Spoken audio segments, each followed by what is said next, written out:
Hey, everybody, I'm Dr. John Sherk. It's Wednesday, actually at 1 o'clock Central Time, and this is Brown Bag Lunch, where I give you all kinds of tips and paradigms and methods for optimizing the lives of technicians.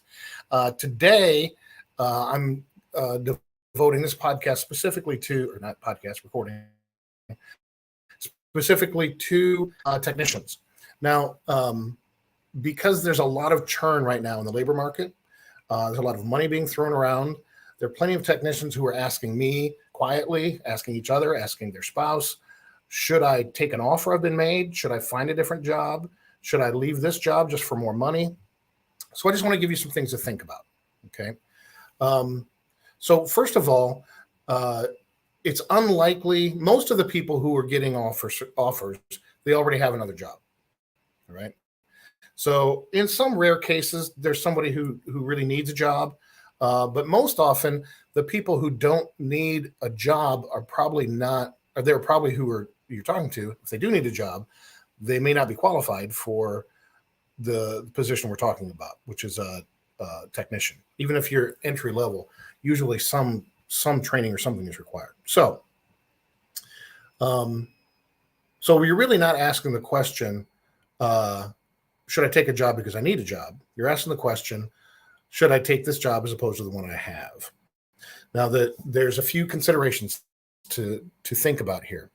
One, let me say it this way. There's five needs that technicians have.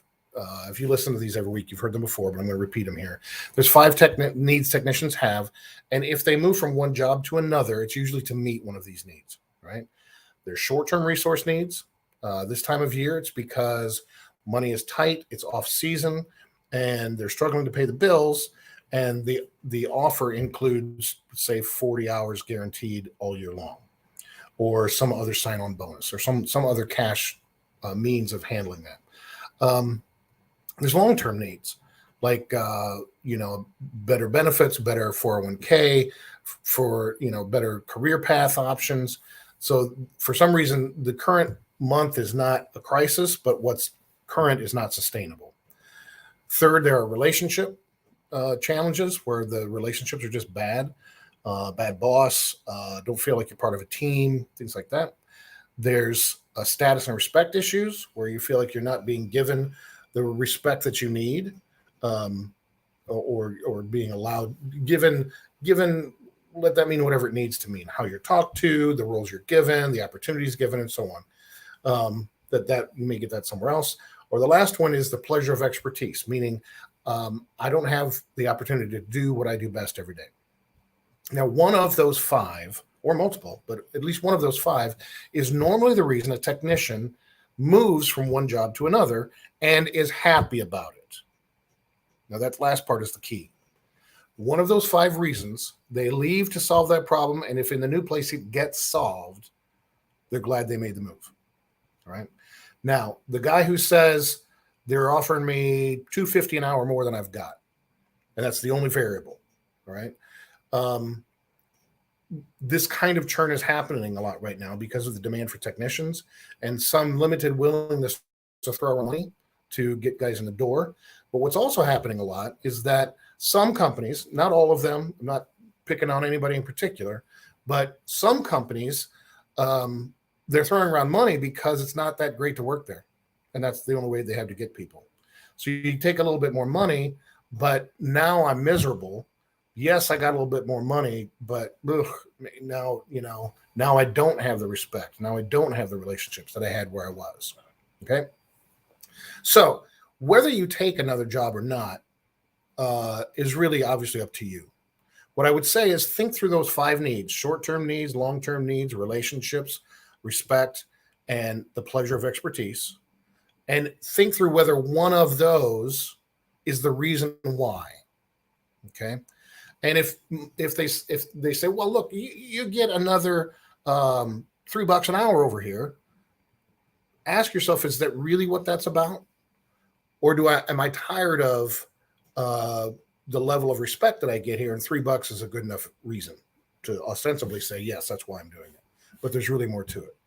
And then kind of look into it, talk to other techs who work there, And whichever one of those 5 is your issue to be resolved, ask one of them, is it resolved there? How is it for you there?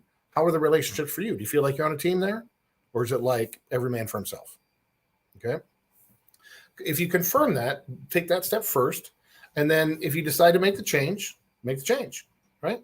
Now, if you do make the change, just a couple more recommendations. Don't burn the bridge. In fact, even more so, I would sit down with whoever, it's the owner or service manager, and say, look, I realize I'm going to do this. I'm not coming to you. I didn't get an offer for $3 to get 3 more out of you. There's things that I'm not crazy about here. I think I can fix it if I'm over there, but I could be wrong. If this turns out to be a mistake, can I come back? Does this burn our relationship? Now, in some cases, that owner will say, yes, it burns a relationship. Get out of here and don't come back. If that's what you hear from the owner, then you have a foolish owner. Okay. Or if from a service manager, you have a foolish service manager, because that kind of expectation of blind loyalty is not only out of sync with what's happening in the labor market, it's also immature. You're not there to service their needs, and they're the only ones that matter. You have to take care of yourself. But just because you're saying yes to this opportunity doesn't mean it turns out to be what you thought it was. I have multiple clients where some of their best people are people who left and came back because now they know what they lost. Okay. So just think it through on that level. If I wanted to come back, can I? And if they say no, just factor that in and realize that if it turns out not to be what you thought it was, you can still get another job somewhere else. Okay. So but if you find that you really liked it where you were, just have a relationship with the person you're having that conversation with, owner or service manager, whoever, and just say, look, I'm not trying to make your life harder. The market is what it is right now. It's an opportunity for me. I wish you the best. And if it turns out to be a mistake, I'd like to talk to you about maybe coming back, maybe not. I don't know. And, the thing is, a lot of the dynamic that happens in the market, people will leave for $3 and want to go back for getting back that next $3. That may or may not be part of the conversation, right? You don't want to make that person feel overly manipulated, because then they won't trust you and they won't want you to come back. Okay. But think through it on that level. If you're a technician right now in the market, it is very likely that you're either being directly recruited or of a direct opportunity, and you have to make a decision about whether you're going to pursue it. So this is my coaching for you.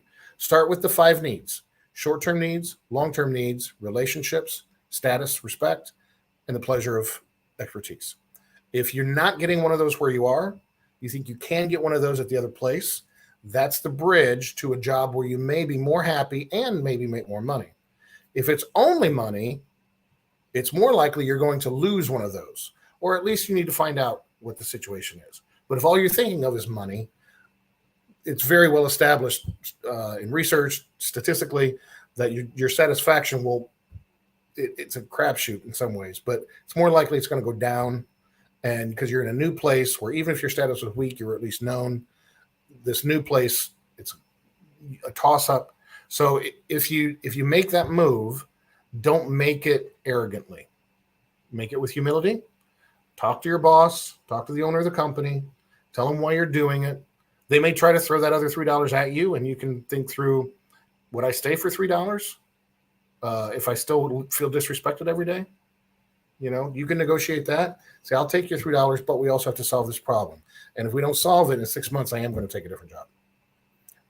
But be respectful. Don't be kind of swashily arrogant about the whole thing. Be a professional.